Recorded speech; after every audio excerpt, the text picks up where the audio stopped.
Алтын запас бул башка да. Кыргызстандын канча алтын запасы бар? Канча тонна алтыныбыз бар?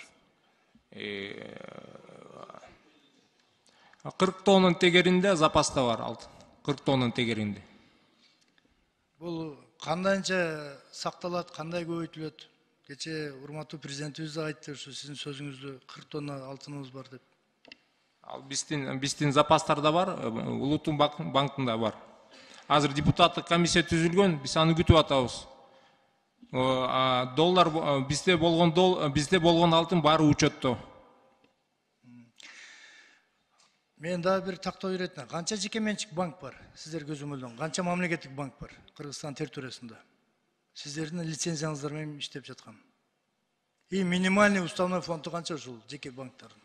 Bizde 23 banklar var. Бар эле акционерное общество.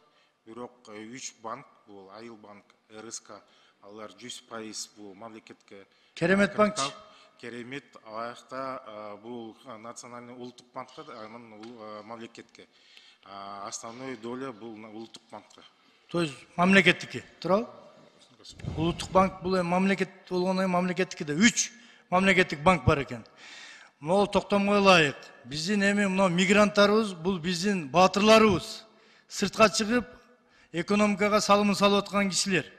Ушулардын жана котормо акчаларын кече урматтуу Садыр Нуркожоевич да айтты. Ушу кайта ушу мамлекеттик банктарга жана проценттерин льготный кылып ушунун шартын түзүп бербейсиздерби? Кандай дейсиз? Убакыт токтотуп турсаңар.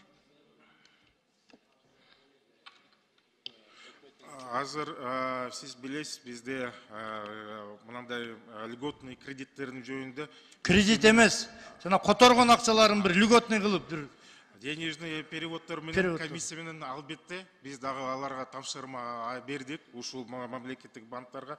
Биякта дагы киргизdik, чтобы ушул пункт менен карата биз дагы алар менен иштеп чыгабыз да.